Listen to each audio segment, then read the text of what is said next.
2024 খ্রিস্টাব্দের ঝুলন যাত্রা। হরে কৃষ্ণ, রাধে রাধে। আজ আমরা আলোচনা করব ঝুলন যাত্রা মহোৎসব নিয়ে। ঝুলন যাত্রা কবে থেকে শুরু হচ্ছে, কবে শেষ, কি করণীয় ও ঝুলন যাত্রায় দোলনার মুখ কোন দিকে করা উচিত, কিভাবে পালন করবেন, এই সমস্ত বিষয় নিয়ে আজ আলোচনা করব। ভিডিওটি শেষ পর্যন্ত দেখতে থাকুন।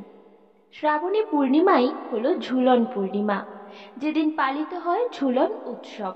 ভগবান শ্রী শ্রী রাধা গোবিন্দের ঝুলন যাত্রা মহোৎসব শ্রাবণ মাসের শুক্লপক্ষের একাদশী তিথি থেকে শ্রাবণ মাসের পূর্ণিমা তিথি পর্যন্ত এই 5 দিন ব্যাপী পালিত হয় ঝুলন যাত্রা মহোৎসব। শ্রাবণ মাসের শুক্লপক্ষের যে একাদশী তিথি অর্থাৎ পবিত্রা রোপণী একাদশী পালন করতে হবে 2024 খ্রিস্টাব্দের 16ই আগস্ট শুক্রবার। এই দিন থেকেই শুরু হচ্ছে ঝুলন যাত্রা মহোৎসব এবং 5 দিন ব্যাপী পালন করা হবে এই মহোৎসব। এই মহোৎসব শেষ হবে শ্রাবণ মাসের পূর্ণিমা তিথিতে, অর্থাৎ বলরাম পূর্ণিমা তিথি বা রাখি পূর্ণিমা, যেটি রয়েছে 2024 খ্রিস্টাব্দের 19শে আগস্ট সোমবার। 16ই আগস্ট শুক্রবার থেকে শুরু হচ্ছে এই ঝুলন যাত্রা মহোৎসব এবং 19শে আগস্ট সোমবার এই মহোৎসব শেষ হচ্ছে। ঝুলন যাত্রায় দোলনার মুখ কোন দিকে রাখবেন?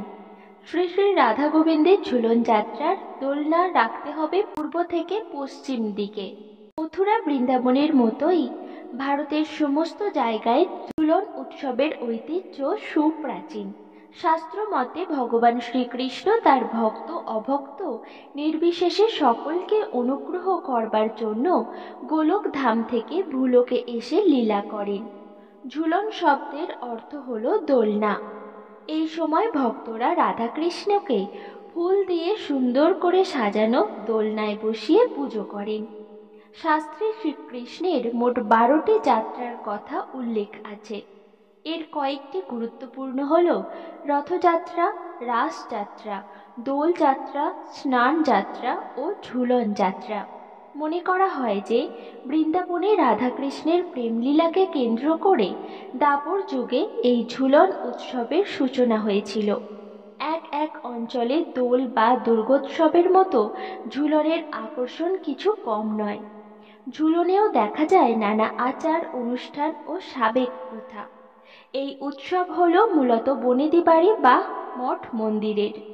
রাধাকৃষ্ণের যুগল বিগ্রহ দোলনায় বসিয়ে হরেক আচার অনুষ্ঠান পালন হয় এই সময়। এর পাশাপাশি এই উৎসবের সঙ্গে জড়িয়ে আছে সামাজিক এবং সাংস্কৃতিক ঐতিহ্য। ধর্মীয় আচার অনুষ্ঠানের সঙ্গেই ছোটদের ঝুলন সাজানোর আকর্ষণও কিছু কম নয়। নানা ধরনের মাটির পুতুল, কাঠের দোলনা আর গাছপালা দিয়ে ঝুলন সাজানো হয়ে থাকে। কোথাও কোথাও ঝুলন উপলক্ষে চলে নাম সংকীর্তন।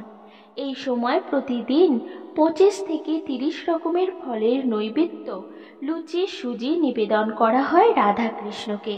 শাস্ত্র মতে বাড়ির পূর্ব বা পশ্চিম দিকে ঝুলন পাতা ভালো। রাধাকৃষ্ণের যুগল মূর্তিকে দোলনায় বসিয়ে তা বাড়ির পূর্ব বা পশ্চিম দিকে স্থাপন করুন। এই অনুষ্ঠানে দোলনাটি দোলানো হয় পূর্ব থেকে পশ্চিম দিকে। সূর্য যেহেতু পূর্বে উদয় হয়, পশ্চিম দিকে অস্ত যায়। পৃথিবীর গতির প্রতিনিধিত্ব করে ঝুলনের দোলন পূর্ব থেকে পশ্চিম দিকে দোলানো হয়। আবার বার্ষিক গতিকে স্মরণ করে আবার দোলযাত্রার সময় দোলনাটিকে উত্তর থেকে দক্ষিণ দিকে দোলানো হয়। ঝুলন যাত্রার দিন পুজোর আগে রাধাকৃষ্ণের চরণে তুলসীপত্র অবশ্যই অর্পণ করুন এবং নানা রকম ভোগ নিবেদন করুন। অধিক হরিনাম জপ করুন, শাস্ত্র অধ্যয়ন করুন এবং আমিষ আহারীরা অবশ্যই এই কয়টি দিন আমিষ আহার বর্জন করুন। ঝুলন যাত্রা শেষ হচ্ছে পূর্ণিমা তিথিতে, অর্থাৎ বলরাম পূর্ণিমা তিথি বা রাখি পূর্ণিমা। বলরাম পূর্ণিমা তিথি নিয়ে নতুন ভিডিও এই চ্যানেলে আসতে চলেছে। এই ভিডিওটি ভালো লাগলে অবশ্যই একটি লাইক করবেন এবং কমেন্টে নিজের ইষ্টদেবের নাম লিখতে ভুলবেন না। দয়া করে চ্যানেলটিকে সাবস্ক্রাইব করে নেবেন, অনুরোধ রইল। সকলে ভালো থাকুন, সুস্থ থাকুন। হরে কৃষ্ণ, রাধে রাধে।